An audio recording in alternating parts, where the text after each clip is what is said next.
we move on, I want to just review quickly how we would add two matrices together.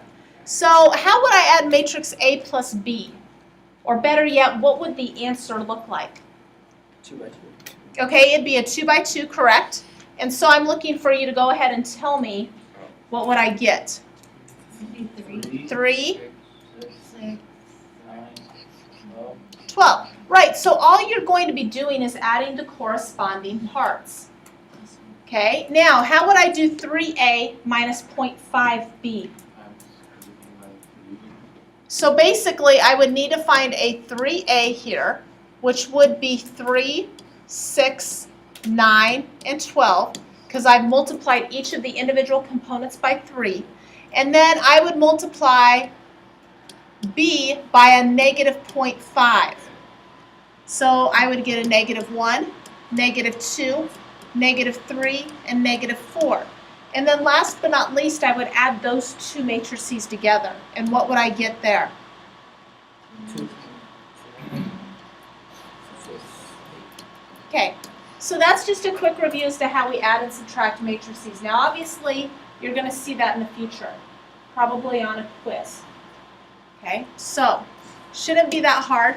But what we're going to do right now is we're going to finish up section 6.2. Now if you notice in the title, it says matrix multiplication, inverses, and determinants. We already did the matrix multiplication part. Today we're going to do the inverses and determinants. So this is going to look really familiar. A determinant is a numerical value of a square array of numbers. Key word there is a square. Okay. And so you can only find a determinant if the matrix is a square. If it is not a square, you can't find it.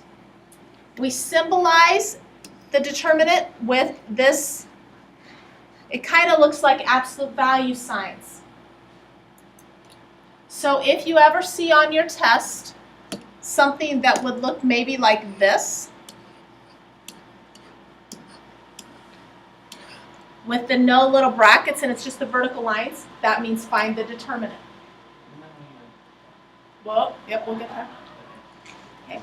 So let's go ahead and look at how we find our determinant of a 2 by 2 matrix.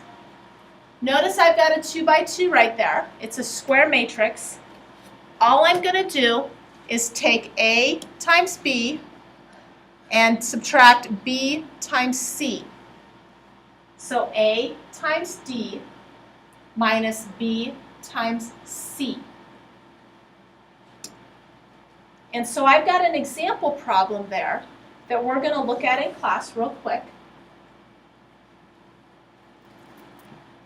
And so on that example problem, okay, negative 3, 1, negative 1, negative 3. I'm going to multiply negative 3 by what? Negative 3. And I'm going to subtract 1 times negative 1. When I calculate that, I end up getting 9 minus negative 1, which is 10. So the determinant is a number. Not a matrix, it's a number, it's a value. So with that in mind, I want you to go ahead and calculate the value of that determinant for me. Okay?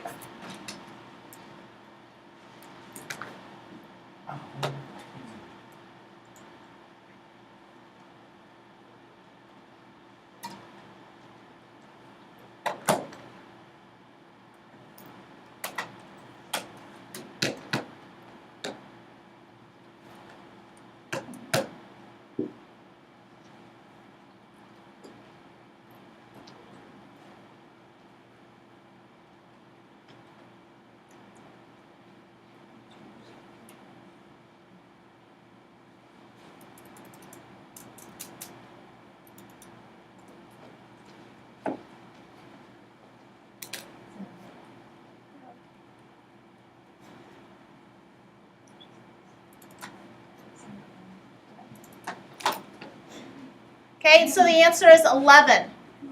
Okay, now where I got 11 from is I took the first diagonal, 3 times negative 1, and got negative 3. And then I subtract negative 14. Okay, your two negatives make a positive, and you should get positive 11. Let's try another one. Okay.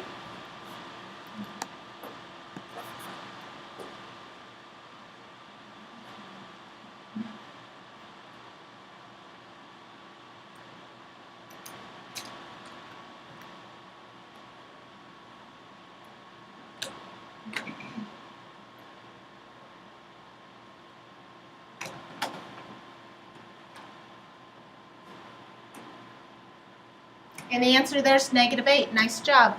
You should have gotten along the first diagonal 0 minus 8. Okay, because negative 4 times negative 2 is a positive 8. Okay, so now we're going to talk about the determinant of a 3 by 3 matrix. Okay. Now eventually I will show you how you can enter these on your graphing calculator and find them. But if you remember, come test time, you're going to have a non-graphing calculator part of the test and a graphing calculator part of the test.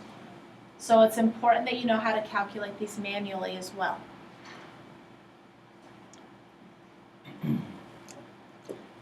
So when you have a 3 by 3 matrix, the very first thing that you're going to do is you're going to rewrite the first 2 columns. Okay? You're going to rewrite those first 2 columns. And then what we're going to do is we're going to start in the very first spot right here. Oh. Okay, so I'm going to, well, I don't want the A to disappear. But what I'm going to do is I'm going to go down that diagonal and I'm going to multiply. Okay, so I'm going to multiply down that diagonal. I'm going to get a number. I'm going to multiply down this diagonal and I'm going to get a number. And then I'm going to multiply down this diagonal and I'm going to get a number. I'm going to add all of those numbers up and I'm going to get some number here. Then what I'm going to do is I'm going to start at the lower left and I'm going to go up that diagonal and I'm going to multiply again. I'm going to go up this diagonal, multiply again. I'm going to go up this diagonal, multiply again. I'm going to add those 3 numbers together. And then what I want you to remember is the following saying. Down minus up. You're going to take the down diagonals, the purple diagonals, and you're going to subtract from them the up diagonals. So basically, remember we said we were going to have one number from the purple, one number from the pink. You're going to take the purple minus the pink. So the down minus the up. Let's go ahead and look at an example of that. Find the determinant. So we have 2, 6, negative 1, negative 1, negative 3, 0, 5, 4, 7.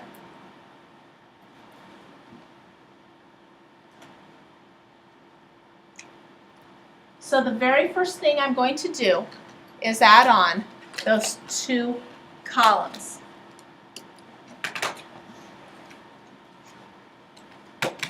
So then now I'm going to start in the top left and I'm going to multiply down. So when I multiply that down, I get 2 times negative 3 times 7, which is negative 42. I'm going to now multiply the second diagonal. And when I do that, I get 0. And when I multiply down the third diagonal, I get 4. Remember what I said with what I'm going to do with those numbers. I'm going to add them up, and I get negative 38. Now I'm going to do the up diagonals. So I'm going to start here in the lower left. I'm going to go up, and I get 15. What do you get from your next diagonal? well, first of all, it doesn't disappear. 0.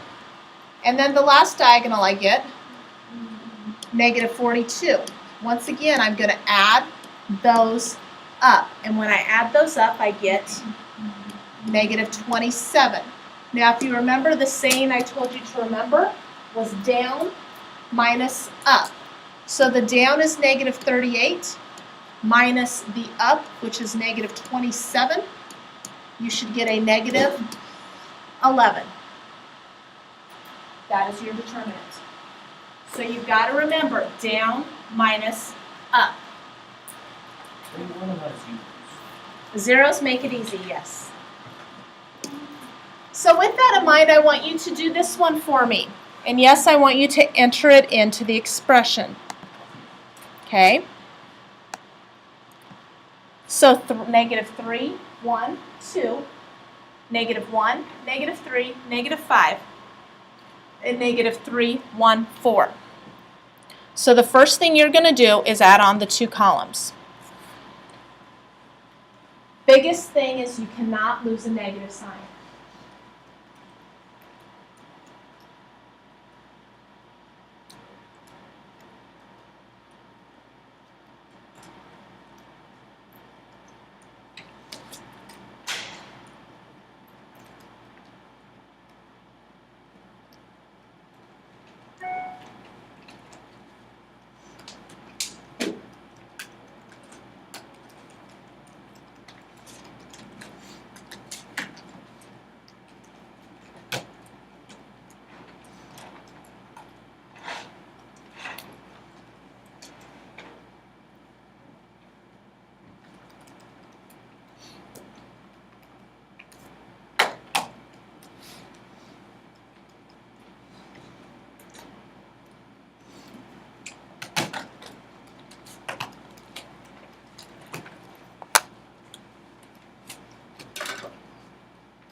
Hey, nice job, guys. 20. What'd you get for your down sum? 29. 29. What'd you get for your up? Well, Down was 49, up is 29. Okay, the down was 49, and the up was 29, so that when you subtracted them, you got 20. Nice job. Okay, so the last thing we're going to talk about is inverses, and I'm going to warn you. Inverses are the toughest of everything we've covered so far. Okay?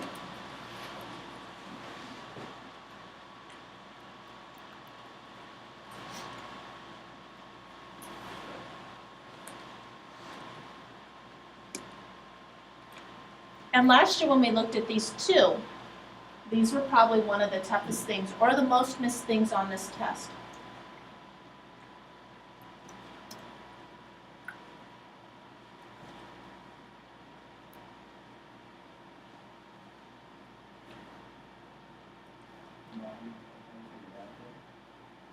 Okay, right.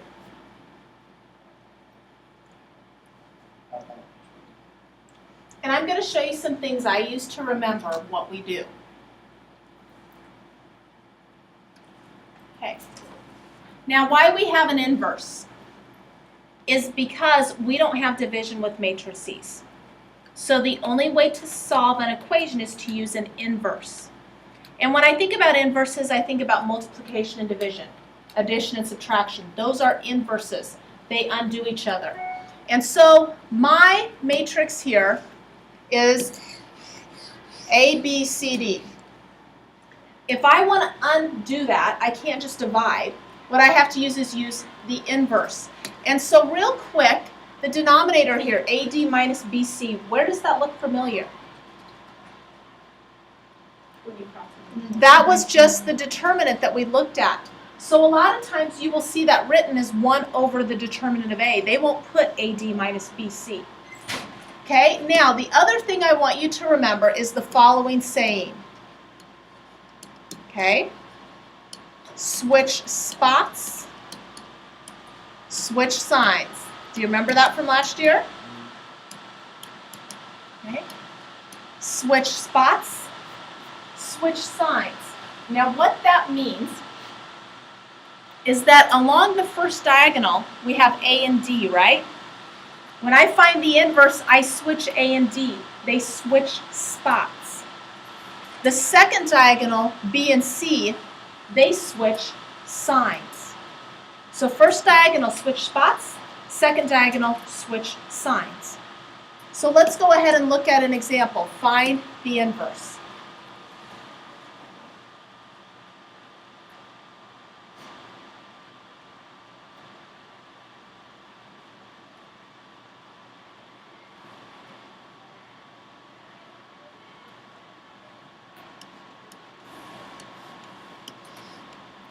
So I'm going to take 1 over A times D, which will be -5, minus B times C, which is -6. Okay? So, -5 minus -6. So what I'm going to go ahead and do now is I'm going to go ahead and apply that nifty little saying. Switch spots, switch signs. So here we go. I'm going to switch spots. So when I switch spots, this becomes -1, that becomes 5. When I switch signs, this becomes 3, that becomes -2. So now let's go ahead and calculate. -5 minus -6 is actually the number 1. So really, do I have to multiply this by anything? Nope. And so my inverse is just that. Now I'm going to be honest with you, very rarely will you have an inverse with whole numbers. Generally you're going to have an inverse with some weird fractions, and that's okay. Now if I would have had like 1/10 outside, you would have multiplied the 1/10 by each of the 4 terms. So it would have been like -1/10, 3/10, -2/10, and 5/10. So let's go ahead and look at another one. Find the inverse.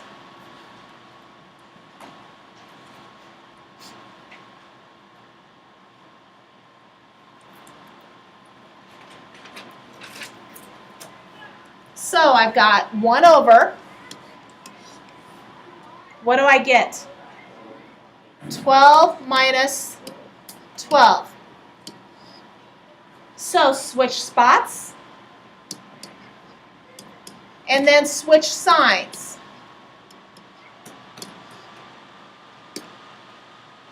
So in the denominator, what do you get? 0.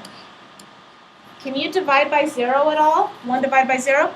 So in this case, we write that no inverse exists.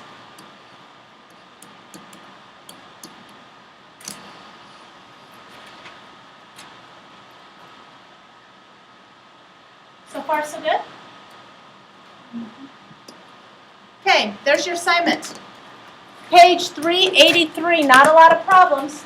27 through 30, 36 through 44. Okay, 27 through 30, 36 through 44.